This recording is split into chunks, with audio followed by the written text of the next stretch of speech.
साथ ये सब हमारे जीवन में खुशहाली, आनंद, ये सारी चीज़ें आनी चाहिए और आती भी है। महाराज फरमा रहे हैं, जा शिवर्या निज नाम जीत निशान घुराया। राजा महाराजा पुराने जमाने में हमेशा युद्ध होता था। पुराने ज़माने में लड़ाई झगड़े के सिवा दूसरा कोई काम ही नहीं था। ज़्यादा से ज़्यादा लोग फौज में जाते थे, राजा की चाकरी करते थे और तन मन धन से राजा की सेवा करते थे और युद्ध में मर जाते थे, काम आ जाते थे, शहीद उठते। और एक राजा को दूसरे राजा की चढ़ाई का ये खतरा हमेशा बना ही रहता था। तो जब युद्ध जीत जाते थे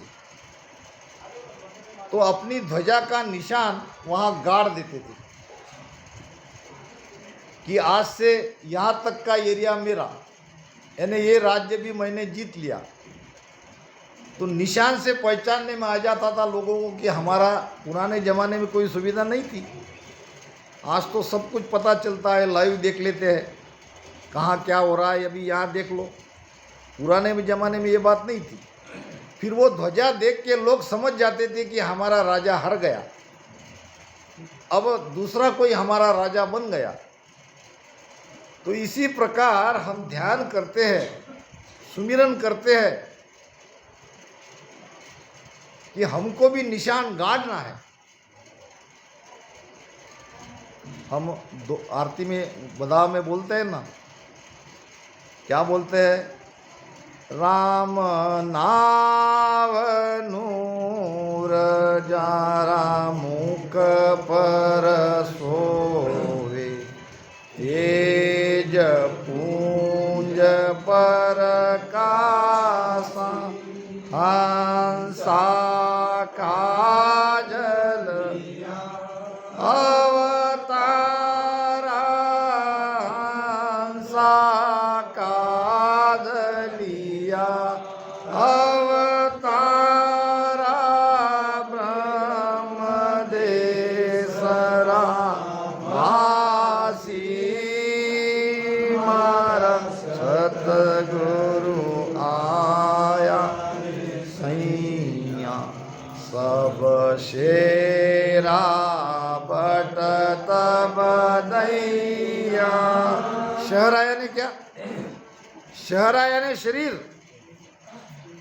सारे शरीर में वो रोम रोम में वो आनंद आ रहा है और उसके निशान ध्यान करने वाले के चेहरे पे झलकते हैं। चेहरा प्रकाशता है, तेज पुंज की काया उसकी बनने लगती है। ये काया से अमरलोक में नहीं जा सकते, वो दिव्य काया हमें मिलती है। तो जा शिवर्या निज नाम जीत निशान घुराया। अब यहां जीतना किसको है? किसको जीतने के बाद वो निशान 10वें द्वार के बाहर वो शब्द की ध्वनि सुनाई देती है। शब्द की ध्वनि ही तो निशान है। तो किसको जीता? काल को जीता। काल कहाँ है? हमारे भीतर है। कबीर साहब कहते हैं, काल काल सब ही कहे, काल न चीने कोई। सब कहते हैं काल काल काल, काल को जीतना है। हमारी भक्ति काल को जीतने की है। अरे भाई, काल को देखा क्या किसी ने? कौन है काल? कहाँ है वो काल? काल काल सब ही कहे, काल न चीने को, जेती मन की कल्पना से सब काल कहाय। मन एक क्षण भी बिना सोचे नहीं रहता। अपने आप को नोट करो। त्रिकुटी पहुंचने वाले, उसके नीचे वाले के लिए नहीं कह रहा हूँ, क्योंकि त्रिकुटी में मन को पकड़ लेते हैं, हम मन को बस में कर लेते हैं। त्रिकुटी में अगर हमारा मन बस में आ गया, विकार और विचार ये दो थमने ही चाहिए। क्योंकि सामान्य तौर पर ये मन सोचता बहुत है, हजारों विचार आते हैं, हजारों विचार जाते हैं। जब भजन करते हुए, भक्ति करते हुए ये विचार हमारे निरंतर चल ही रहे और दावा कर रहे त्रिकुटी पहुंचने का, नहीं हो सकता, क्योंकि वहां मन पकड़ में आता ही है, विचार उसके रुक जाते हैं, मन निजमन में परिवर्तित होता है। महाराज ने एक जगह बड़ी सुंदर बात कही है, अड़ा पिंगला करे आरती, अनहद झालर बाजे, रामा अड़ा पिंगला करे आरती, अनहद झालर बाजे, चित मन सूरत हजूरी साकर, चित मन सूरत हजूरी चाकर, जिंग सबद धुन गाए वो राजा, ऐसा भेष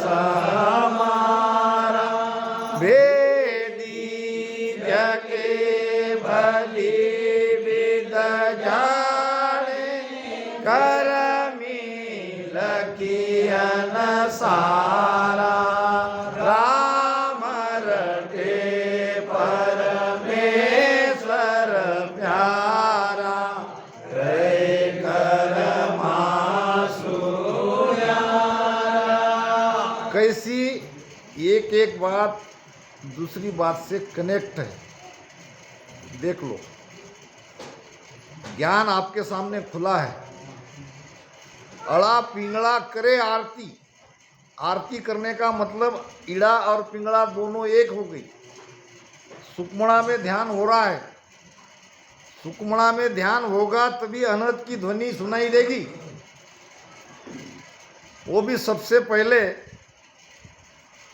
ये जो रात कीड़े गुंजार करते हैं, 10 अनाथ की ध्वनि है, उसमें सबसे पहले ये ध्वनि आपको सुनाई देगी। निरखना पड़ेगा, ध्यान में ये सारी चीजें देखना पड़ेगा, क्योंकि हम कहाँ हैं अभी ध्यान में। केवल इतने और इतने दो ही जगह नहीं है, तो त्रिकुटी या दशयोद्वार में या दशयोद्वार के बाहर। बीच रास्ते में कोई बताता नहीं कि भाई 3 ब्रह्म के 13 लोक में ध्यान हमारा कहाँ है। हमको निरखना पड़ेगा। जब ये ईड़ा पिंगला एक हुई, सुषुम्ना में हमारा ध्यान हो रहा है, अनहद की ध्वनि हम सुन रहे हैं, तो क्या होता है? चितमन सूरत हजूरी चाकर, इसको समझो। हमारा चित्त है, हमारा मन है और हमारी सुरती है, ये तीनों हमारे कंट्रोल में नहीं थे, बल्कि इसको बार बार भजन में लगाना पड़ता है।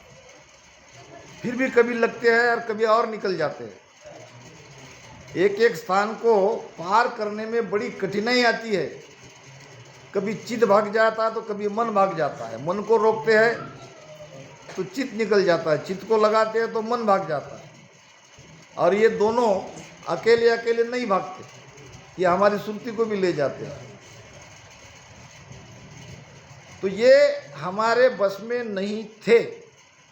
अब महाराज क्या कह रहे हैं? जब ऐसी अनहद की ध्वनि हम सुन रहे हैं और ये 24 घंटे सुनाई देता है, ये भजन करने पर ज़्यादा सुनाई देता है, भजन नहीं करने पर कम सुनाई देता है, मगर वो ध्वनि कभी खंडित होती नहीं। जब ध्वनि कभी खंडित होती नहीं तो ध्यान की ये स्थिति भी कभी कम ज़्यादा नहीं होती। कभी थोड़ा बहुत, कल बहुत सुंदर बात आई थी, ऐसा होता है, थोड़ा बहुत होता है, नहीं होता ऐसी बात नहीं है। तो चितमन सूरत हजूरी चाकर, क्या हो गए? अबे हमारे चाकर बन गए, हमारे दास बन गए, हमारे बस में आ गए। अगर आए हैं तो हमारा ध्यान त्रिकुटी के ऊपर है और सारी बातें हम महाराज के भेद से हमने भजन किया है। नहीं आए तो पूछो, सत्संग उसी के लिए है। कहाँ गलती हो रही है, अभी ये मौका है, अभी समय है। चितमन सूरत हजूरी चाकर, जिंग सबद धुन गाजे। आत्मसार में भी बात आई थी, चौदे सेण किया हम पेली, 5-20 जुग बांधो। 14 सेन किया हम पेली। सेन यानी क्या? सगा। ये 14 हमारे सगे नहीं थे। अब इसको पहले हमने अपनी ओर मिलाया, क्योंकि काल से हमारी लड़ाई है, तो हमको साथी चाहिए। तो साथी तो शरीर में के ही ढूंढेंगे, उसका ही आधार लेना पड़ेगा। तो ये 14 जो बाहर थे, जो हमारे साथ नहीं थे, इसको हमने पहले अपनी ओर मिला लिया। अब ये 14 क्या? 5 ज्ञानेंद्रिया, 5 कर्मेंद्रिया और चित्तमन बुद्ध अहंकार। अहंकार बड़ा खतरनाक है। कबीर साहब ने कहा है, काम तजे तो क्रोध न जाई। किस किस को छोड़ोगे? सारा विकारों से भरे हैं हम। काम तजे तो क्रोध न जाई, क्रोध तजे तो लोभा। अब काम को छोड़ते हैं तो क्रोध नहीं जाता। चलो क्रोध में बस में कर दिए तो लोभ तो खड़ा ही है। काम तजे तो क्रोध न जाई, क्रोध तजे तो लोभा, लोभ तजे तो अहंकार न जाई, मान बड़ाई शोभा। ये मान बड़ाई शोभा, यही तो झिनी माया है, इसी से तो बचना है। संतों ने समय समय पर ऐसा ज्ञान दिया है कि हमारी आंखें खुल जाए। ज्ञान से आंखें खुलती है दोनों के लिए, संसारी के लिए और भक्ति करने वाले के लिए। संतों ने किसी को नहीं छोड़ा। संसारी के लिए कंचन तजना सहल है, सहल त्रिया का नेह, मान बड़ाई ईर्ष्या दुर्लभ तजना एह। यहाँ हमारे लिए कंचन तजना, कंचन नाम लक्ष्मी, धन, माया, पैसा नहीं चाहिए। पैसा छोड़ देते, कोई बड़ी बात नहीं। सारा संसार धन के पीछे पागल है और ये धन को ठुकरा देता है। कंचन तजना उसके लिए सहल है, सहज है। सहज स्त्रिया का नेह, स्त्रियों का संग, स्त्रियों का प्रेम, इसको भी छोड़ना बड़ा कठिन है। मगर एक साधु धन भी छोड़ देता है तो परिवार भी छोड़ देता है, घर गृहस्थी का भी त्याग करता है। अटका कहाँ है? फांसी जहां तहां लगी है। मान बड़ाई ईर्ष्या कहाँ अटका? मान बड़ाई में। धन छोड़ दिया, घर बार छोड़ दिया, बच्चों को छोड़ दिया, त्याग ले लिया, और मान बड़ाई, थोड़ा सा सम्मान नहीं मिला। मान बड़ाई ईर्ष्या, इससे बचना है। लगे तो घर मत छोड़ो, न परिवार को छोड़ो, मगर इस मान बड़ाई ईर्ष्या को छोड़ो। ये झिणी माया है। ये आती जब है तब पता नहीं चलता, जब हमारा सर्वनाश हो जाता है तब पता चलता है। तो मान बड़ाई ईर्ष्या दुर्लभ तजना ये है। तो ये सारी चीजें भजन से क्लियर होती जाती है और हम निर्मल होते जाते हैं। बेली ग्रंथ में महाराज ने कहा है, दिन दिन निर्मल होत है, दिन दिन निर्बल होए। निर्मल भी होते हैं तो निर्बल भी होते हैं। बल किसका है? अहंकार का। मैंपने का। ये धीरे धीरे धीरे धीरे ये छूटना ही चाहिए और छूटता ही है, क्योंकि अहंकार से ही तो हम जीव भाव में आए। अहंकार सु ऊपणा पाच तत्व प्रमाण, ये प्रमाणित किया महाराज ने। अहंकार नहीं होता तो हम शरीर धारण नहीं करते। इच्छा और अहंकार, इसी से हमको अलग होना है और आनंद में तो रहना ही है। तो ध्यान करते करते एक बात, परमात्मा को पाना ही नहीं है, खुले में कह रहा हूं। फिर ध्यान क्यों करें? परमात्मा को पाना नहीं है, उसको पा चुके हो। वो तो तुम्हारे साथ है, वो तो तुम्हारे श्वास में है, वो तो दृष्टा है, वो तो सब देख रहा है।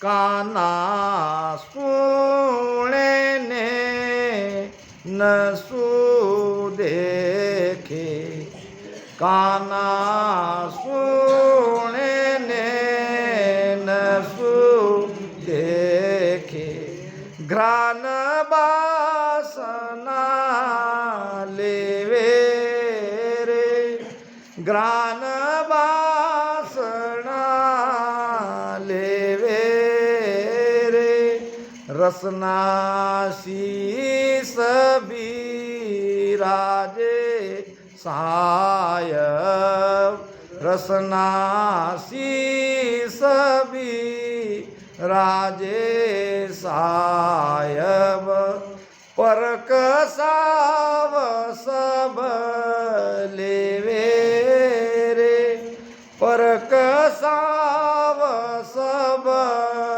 लेवे।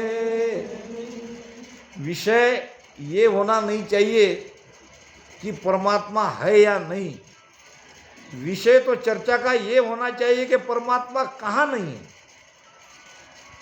वो कान से सुन रहा है, आँख से देख रहा है, नाक से सूंघ रहा है, रसना से स्वाद ले रहा है, सब घट मेरा साइया। तो जो मिल गया है उसको मिलने के लिए कोई कोशिश करनी नहीं है। फिर भजन भक्ति क्यों? भजन भक्ति बीच में जो बाधाएं है,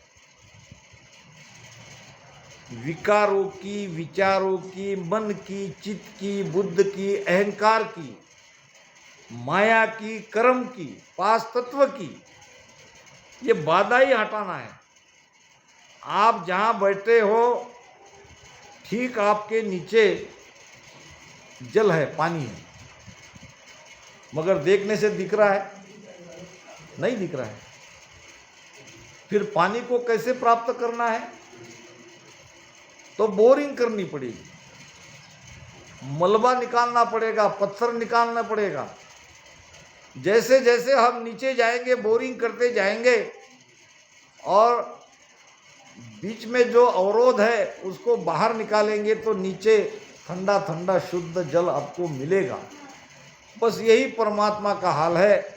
परमात्मा हमारे भीतर है, मगर ये परते को हमको हटानी है। बीच में जो परते हैं, महात्मा गौतम बुद्ध ने 12 बरस तक साधना करी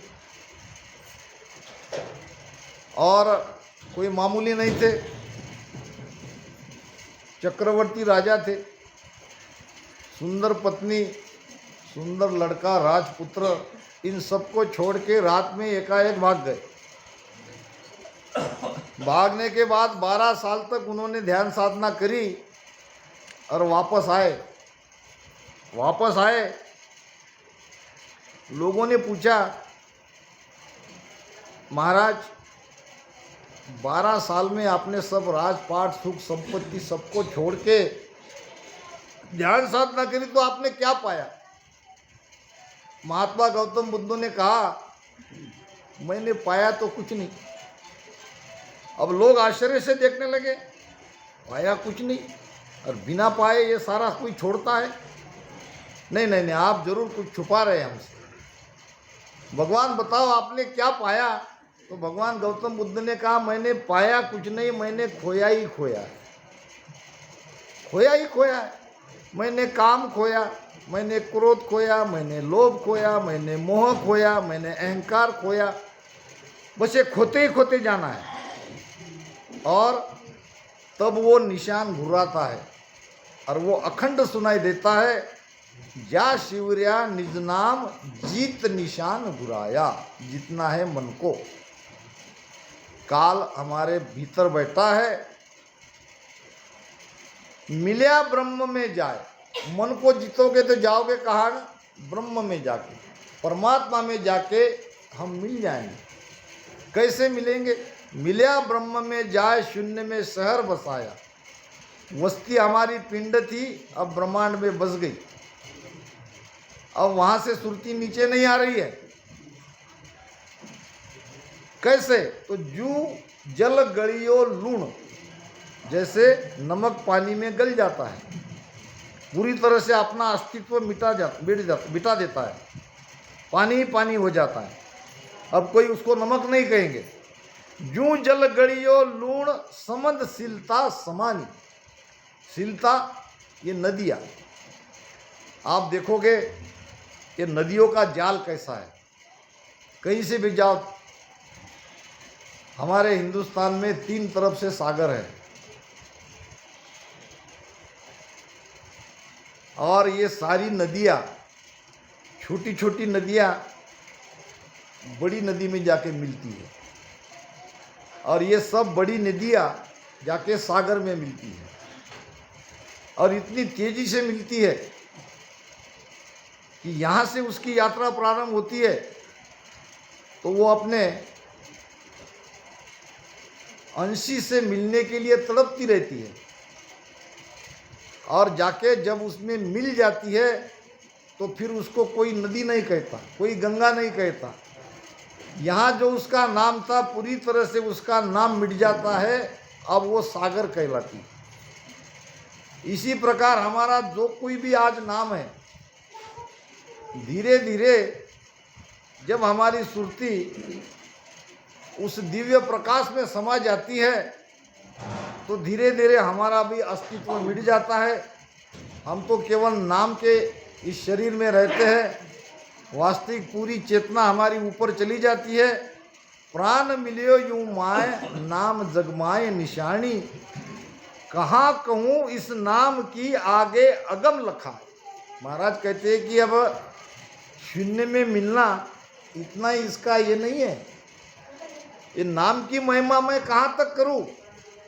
ये तो जाके उस अगम में मिला देता है, उस अगम देश में हमको पहुंचा देता है। जन सुखिया रट राम रे, राम नाम रटो, इसमें गर्क रहो। रच मच लागा नाम सु बोला जोग माया। रच मच लागा नाम सु बोला जोग माया। रचमच हो जाओ, ऐसे नाम में रचमच जाओ कि जगत से वैराग आ जाए। ये माया हमारी कुछ न बिगाड़ सके। ये नाम के प्रताप से ही तो हम माया से अलग होंगे। तो इसलिए भजन सुमिरन करो। भक्ति बिसारी राम की मानव देही पाए। पिछतासी सुखराम कहे लख 84। जन्म जन्म पछताओ तो मानव देह के काज। राम सिमर सुखराम कहे यो अवसर है आज। मृत्यु लोक में मानवी, देवलोक में देव। सुकिया सब पिछताव सी, भूला हर की सी। मगर जगत इस बात को नहीं समझ रहा है। जगत कहता है कल कहे सो कल भजू, आज कहे सो कल भजू। आज कहे सो कल भजू, कर लेंगे, अभी समय तो काफी है। आज कहे सो कल भजू, कल कहे सो कल। कल क्या कहता है? ये कल कल कल, वो कल कभी आता नहीं। आज नगद कल उधार वाला मामला यहाँ भी है। आज कहे सो कल बजू, कल कहे सो कल, पल में प्रलय होवेगा। तो ये कल कल करने से काम नहीं होगा।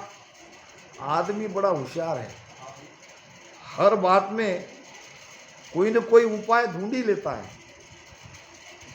भक्ति भजन में उपाय ढूंढना नहीं चाहिए।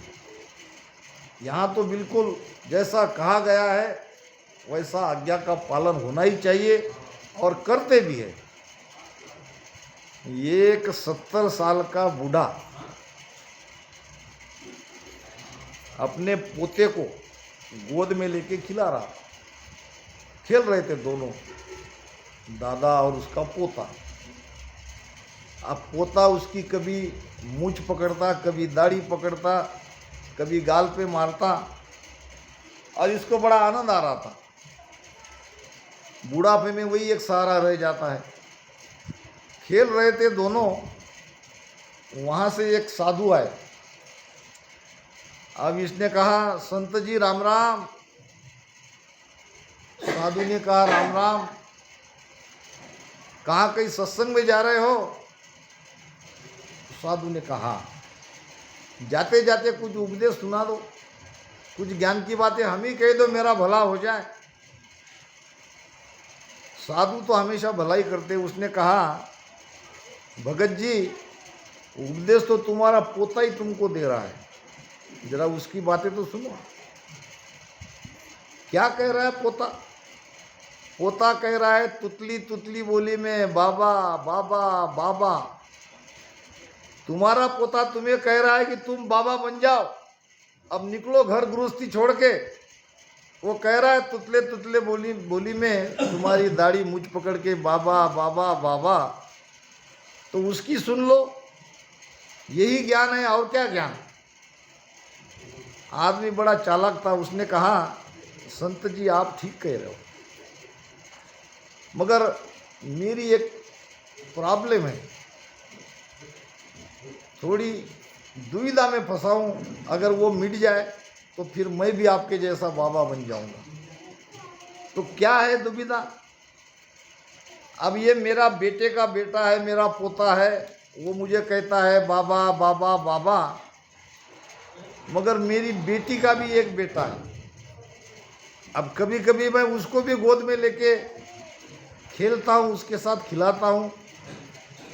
अब वो आता है, वो कहता है नाना नाना नाना, यानी बेटे का बेटा कहता है कि भक्ति कर, घर गृहस्थी से अलग हो जा, संसार त्याग दे, और बेटी का बेटा कहता है नाना नाना मत कर, ऐसा मत कर, ऐसा मत कर। अब मैं इस पोते का सुनूं कि उसका सुनूं, आप तुम बताओ। तो भक्ति में चालाकी नहीं चलती। महाराज कहते हैं, करना है सो अब कर लीजो, जीवन जाए भागो रे।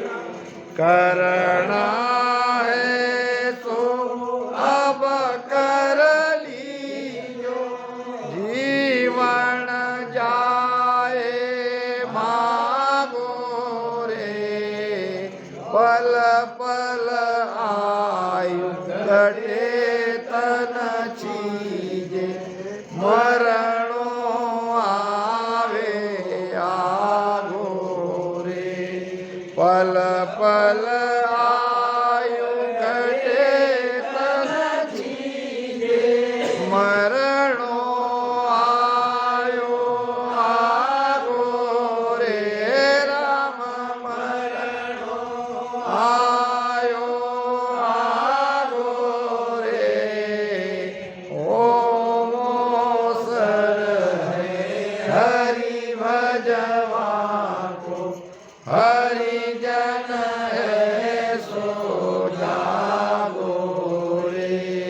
ओ मोसर है हरि भजवा को, कल हमारे शायद वकील साहब ने बड़ी सुंदर बात बताई थी, किसी किसी के मुख से ऐसा ज्ञान निकल जाता है।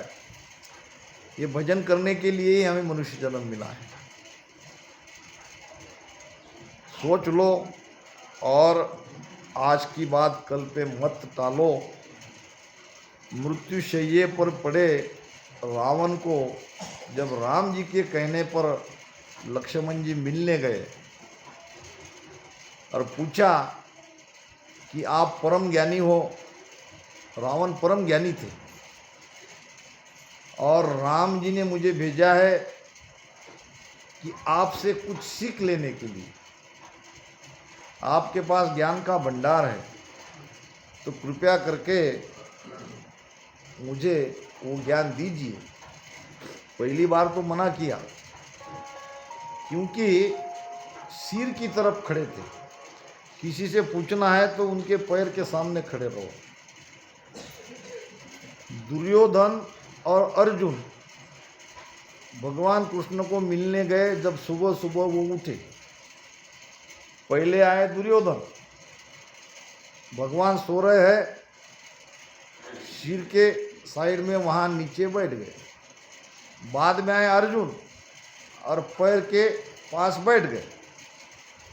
भगवान की नींद खुली और कहा, अरे अर्जुन तुम कब आए? दुर्योधन का गुस्सा आया, भगवान इसके पहले मैं आया हूँ, तुमने मेरी तरफ नहीं देखा और सीधे तुम अर्जुन को कह रहे हो ये तो अभी अभी आया। तो भगवान ने कहा, बात ऐसी है कि तुम मुझे दिखे नहीं। जब तुम पैर के साइड में रहते तो मैं तुमको पूछता। तो जब दोबारा लक्ष्मण पैर के तरफ खड़ा रहा तो पूरी शक्ति से रावण ने उसको कहा और बहुत बढ़िया ज्ञान मरते समय में रावण ने संपूर्ण जगत को दिया कि जो करने योग्य है, करना आवश्यक है, उस काम को कल पर कभी मत टालना। जो करने योग्य है, करना आवश्यक है, ऐसे किसी भी काम को कल पर मत टालना। और जो करने योग्य नहीं है और करना आवश्यक नहीं है, उसको कल पर टालते जाना। तो हमारे लिए भजन से ज़्यादा महत्वपूर्ण करने योग्य दूसरा कोई काम नहीं है। सत्संग, सुमिरन और सेवा, ये 3 अंग से हमको भक्ति करनी है।